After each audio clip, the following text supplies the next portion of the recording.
Got 4 more teams to go. This is team number 5. This is TAG, T-A-G, TAG, from Enumclaw, Washington, affiliated with Green River College, and a veteran of the U.S. Army. Please welcome TAG.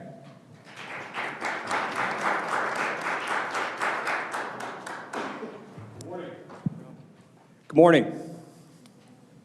So a little bit about myself. United States Army veteran. Got out in 2018. Last year was a pretty tough year for me. I was diagnosed with PTSD, and it's actually kind of the journey of how I started TAG. So with TAG, it's a veteran-owned company. We've only been in business for 2 quarters now. So with that, the idea behind TAG is to help veterans of PTSD. Now, I don't know if anyone's aware, but there are 19.5 million veterans in the U.S. Does anyone know what organization you use if you're a veteran for help? The VA? Okay. So out of those 19.5 veterans, 0.1 million, only 29% receive help from the VA.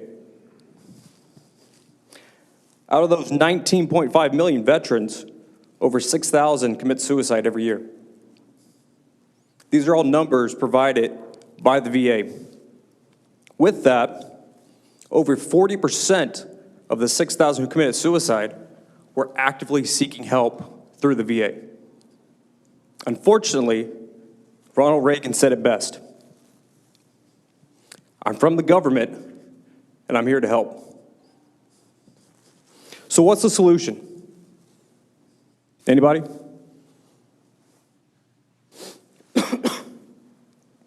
I believe it's private organizations. The VA uses a one-size-fits-all approach. They believe that you show up, you talk about it, you move on. Unfortunately, veterans are different. We need different help, different things. For example, Canines for Warriors. They provide service animals to veterans. The We Defy Foundation. They help veterans with combat training. They do wrestling, jiu-jitsu, karate, different outlets for different veterans. So, why are we talking about this? The primary purpose of TAG is to donate a portion of all proceeds to these organizations. Why? Because we believe they are the answer. Now, you may be wondering, what does soap have to do with any of this? And why are we hearing about soap for the second time today? Well, soap smells good. Smell is associated with endorphins. That increases dopamines. When your dopamines go up, your depression goes down. It's that simple. TAG is not a complex business model. We get products, we sell them, we get a profit, we donate a portion of the profit. Rinse and repeat. Okay? It's completely scalable.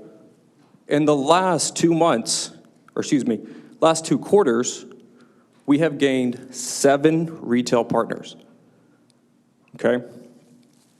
With that, we have customers in Texas, California, Oregon, Washington, and North Carolina. Our retail partners are primarily in Enumclaw and Buckley. We do have one in North Carolina. We also have customers in Germany and Japan. Now, we're not just soap. We're looking to do apparel. We're looking to do service animal products such as fetch balls, dog bowls, leashes, things like that. T-shirts, different things. But primarily, we're focusing on soap. Now, we have had a ton of success. We've also had failures. We've learned that you can't just run into a mom and pop store and say, hey, here's my product, buy it from me.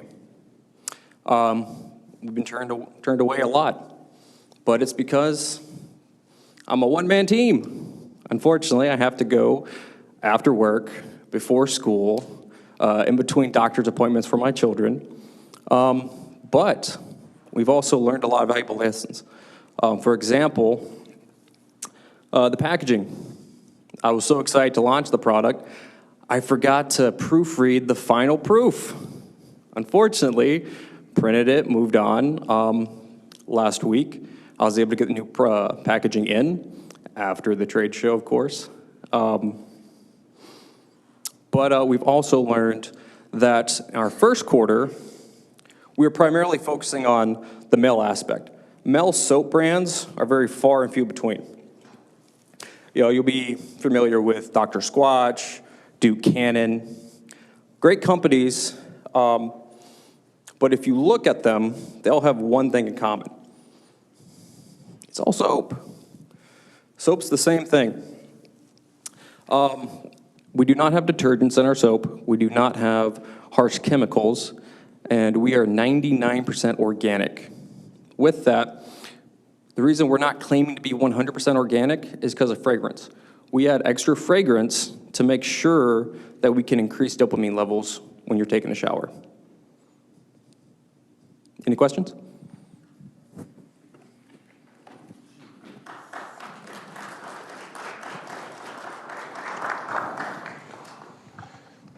Hey, Ricky, thanks for your service. Thank you. Reading through your numbers, I'm just trying to understand how you have them kind of laid out. So you have unit price.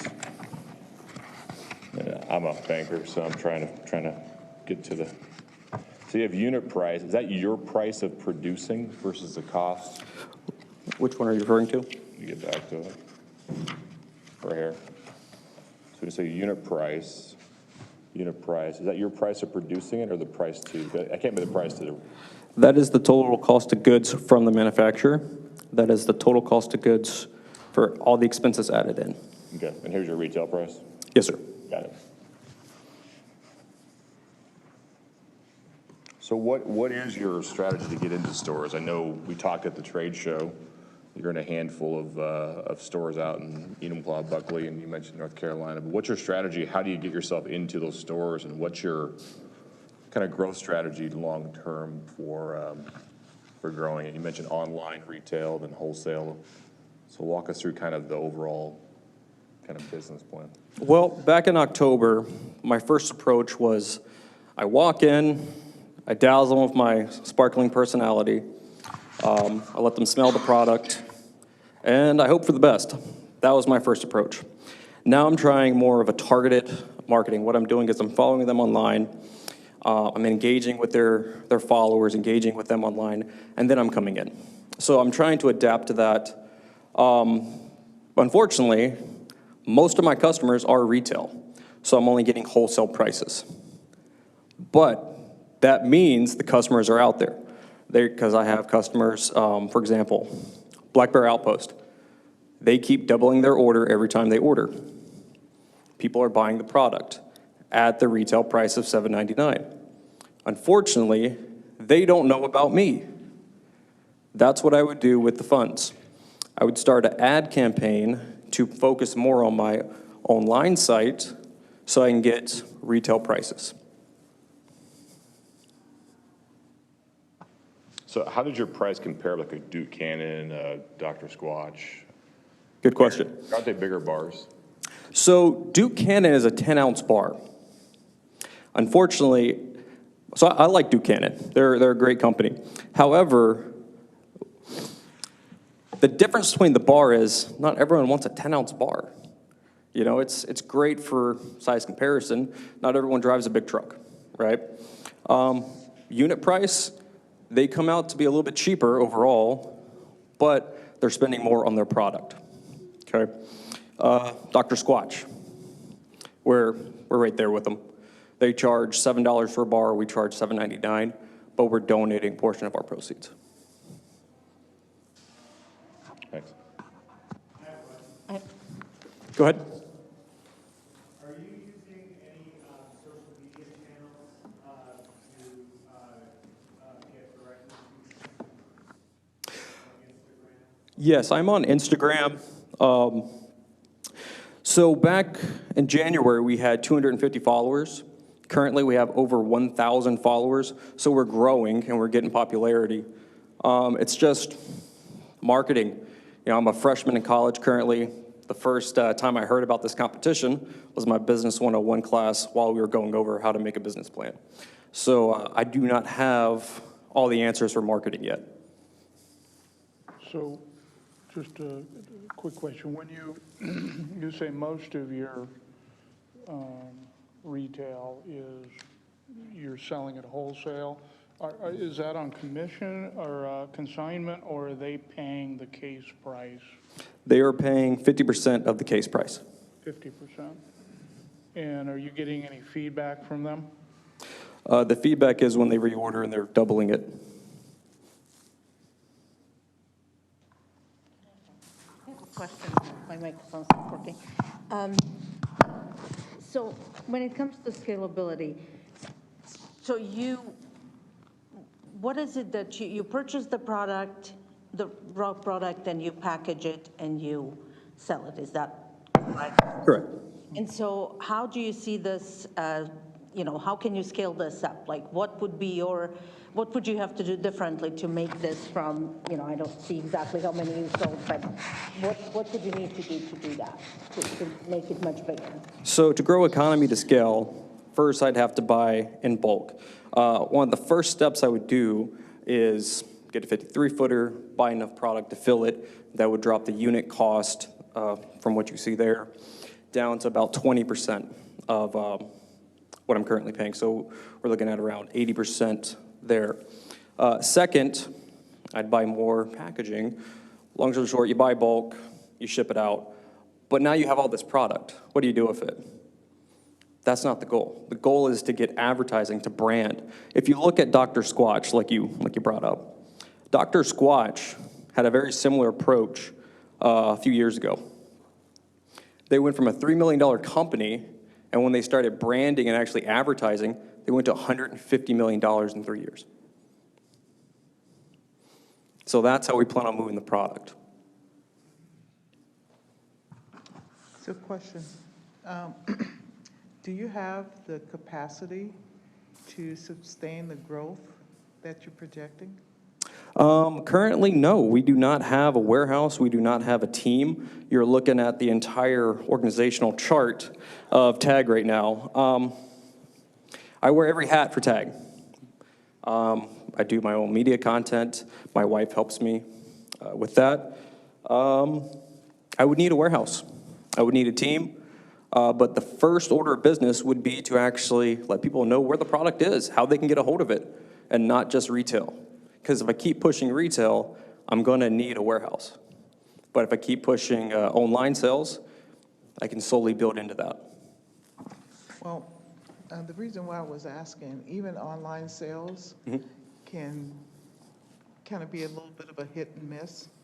And be it to your surprise, it'd be a hit, and you're not prepared. I've heard horror stories about people with product that they sell, and once they start marketing and advertising, they get this overwhelming orders and not able to fulfill those orders. So what's your plan in case something like that happened? How are you going to be prepared to absorb those orders? Well, when I get the product in, what I typically do is I order what I'm forecasting for about 3 months at a time. Currently that's not much because it's so small and so new. With that, I'd have to break it down. I'd have to plan on costs, on additional personnel, but there is no current plan for that type of rapid growth overnight. Be good to have one in place. It would be. Time for one more question. Okay, cool. Let's make it good. It's my understanding, you're not producing the soap or the products, correct? No, it is private label. Yes, he is. So you're producing it? Well, I'm not manufacturing it. I am producing it. I order it from the nation's largest manufacturer. And with that, I get it. I set up the packaging. I designed all the packaging, put it together, put it in cases, go to the retails currently and pitch them on it. Cool.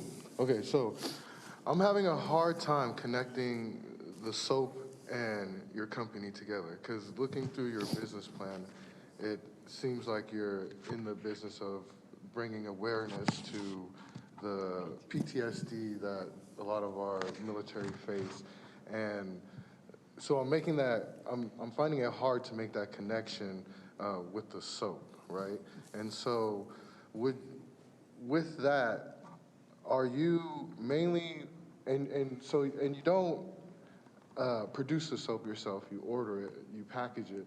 So are you really trying to sell the product, or are you trying to sell the mission of your company? Because, like I mentioned earlier, there's a lot of soap companies out there, right? So what, besides your mission, what is the difference in your soap bar itself?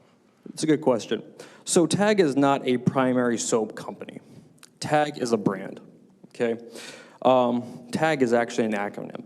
It stands for Terminator, Amor, Grant. 3 things I love, my dog, my children, right? With that, we chose, if you read the mission statement, we are looking to get quality products that people buy over and over and over, so we can donate a portion of those to veterans of PTSD. Now, soap was chosen because everyone uses it every day, and if you don't, we know that you didn't. So that's why we chose soap. We're also doing, dog balls, leashes, dog bowls, shirts, shorts, hats, different things like that. So it's really more of a brand than a soap company. This is just what we're using to launch it with.